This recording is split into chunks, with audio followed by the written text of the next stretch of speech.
Hi everyone, it's Will here with Green Leaf Farms. I'm doing today's videos, and I will be doing most of the videos from here until the foreseeable future. Mom's not feeling too good right now, so she's inside resting until she feels better. I will be doing the videos.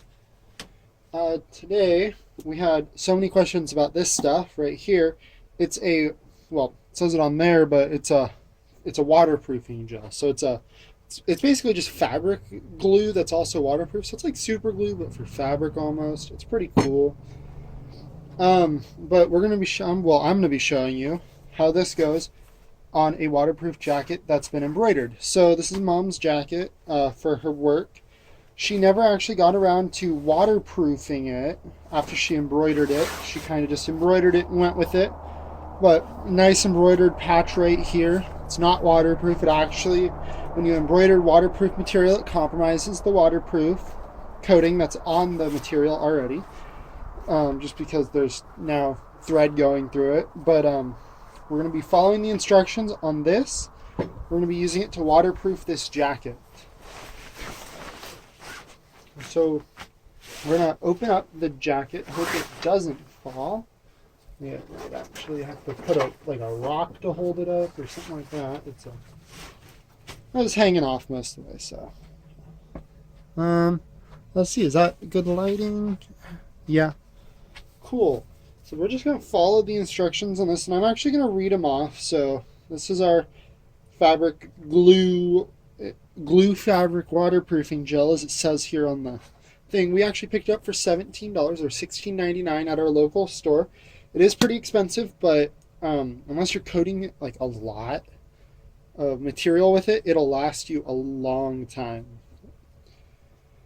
I think this is an 8.6 ounce jar. So, yeah. So it's waterproof glue gel. It's transparent. So you use it. It allows you to protect your projects, fabric, accessories, and other or objects, whether that's cotton, jeans, lace, muslins. Oh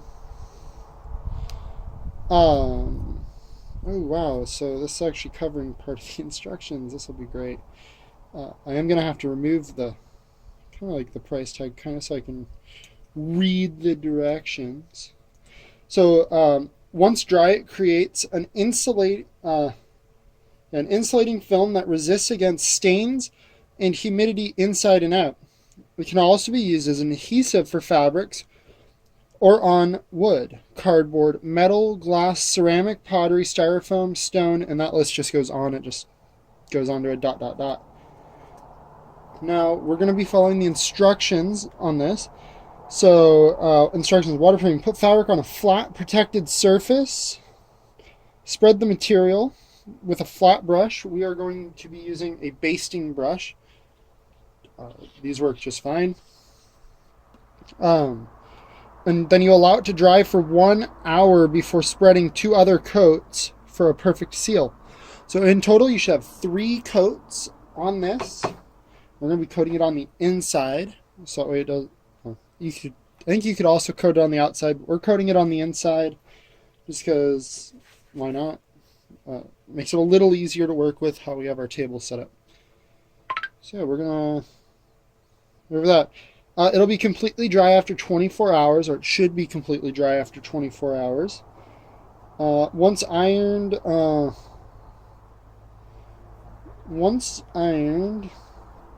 and laundered in once laundered with a parchment paper protection, the fabric may be laundered in warm water. It's ideal for toiletry accessories, bags, tablecloth, placement aprons, embroideries, quilts, etc. So we're going to go through that right now, and we're going to go through that process. So you unscrew your lid, and it's just like glue. You can see this looks a lot like glue. It's actually kind of fragrant. So we're just gonna go and spread this on. You want a bowl just so you can put your brush in there afterwards. Fill it with water or not, just to get it clean. we're just going to spread a coat out on this, like so. And you just want to make sure it like kind of reaches everywhere on there, just all over it. And you're just going to follow the instructions on the packaging. There are multiple forms of this, but we like to use, it's called Odie coat is what we use. So we found that that kind of works the best out of whatever we've tried. So you just want to spread it around your embroidery patch or just your embroidery design. You don't need to get it off in any way on the side. Just, I guess you may get some off the side, depending on the brush you're using. But you want it to be brushed on there kind of thoroughly. And then you're going to let it sit for an hour to dry. And then you're going to put 2 more coats on top. So I will be back in an hour and I will put another coat on. And then I'm going with you also wait an hour between that coat and the third coat. And then you just let it sit for 30 minutes or for 24 hours. So yeah. Anyways, we'll get back to you as soon as it's done drying. Alright, so I think it's actually been a little more than an hour. This is definitely dried. You can actually, like, if you have a big enough patch, you can actually feel it getting a little more rigid with the Odie coat on there. But we're going to go and apply our second coat. Now, this did recommend putting 3 coats on it, so we are going to put 3 coats. And you have to let your coats dry for an hour in between each coat. So I'm just going to kind of put that on there. And spread it all around and so it's nice and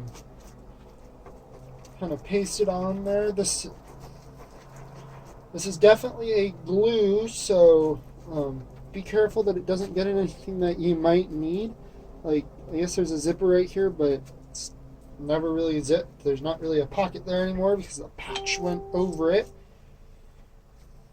Yeah, so we're just putting on a second coat. Make sure it's on there pretty nice. It will soak in as it dries, so don't have to worry about it being the most dry thing.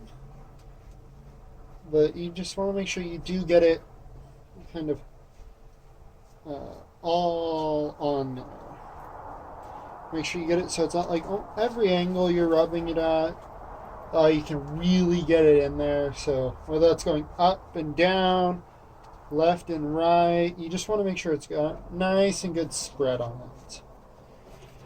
Well, dry for another hour, and we'll get back when it's done. Alright, so it's been a little more than an hour. It just looked like it may have been a little wet sitting at just 1 hour of it trying to dry after that second coat. But we did let it sit for a little longer than 1 hour. And it is getting really firm, so this does add a little more support to your design, even though it doesn't say. But we're going to put our third and final coat on. Now, after you have your third and final coat on, you have to let it sit for 24 hours per the instructions on the container. And that's the instructions per the manufacturer. So if you buy a different brand of this stuff, your instructions may be a little different than how you have it set and all that than what ours are. But we use Odie coat. We got it at our local sewing center, and I don't know if they sell this at Joann's or anywhere like that. But we got it at our local sewing center. We got it at Quality Sewing. Now, you just paste it on there. And this coat is a little bit thinner than all the rest. At least I put on a little bit thinner coat than the other ones, just because there's probably already enough product on there. but just want to be safe, so I'm just making sure this is nice and spread around on there. So there's no part uncoated because we want this to be waterproof again. So now we're going to let this jacket sit for 24 hours now until it's fully set up, and then it should be waterproof. But this was how to re-waterproof a waterproof jacket after an embroidery design. And just we use OD coat. This was the like 8.8 ounce container, or almost 8.7 ounces. We paid just about $17 for it. Prices will most likely differ depending on what areas that you're in, but that was how we did our project.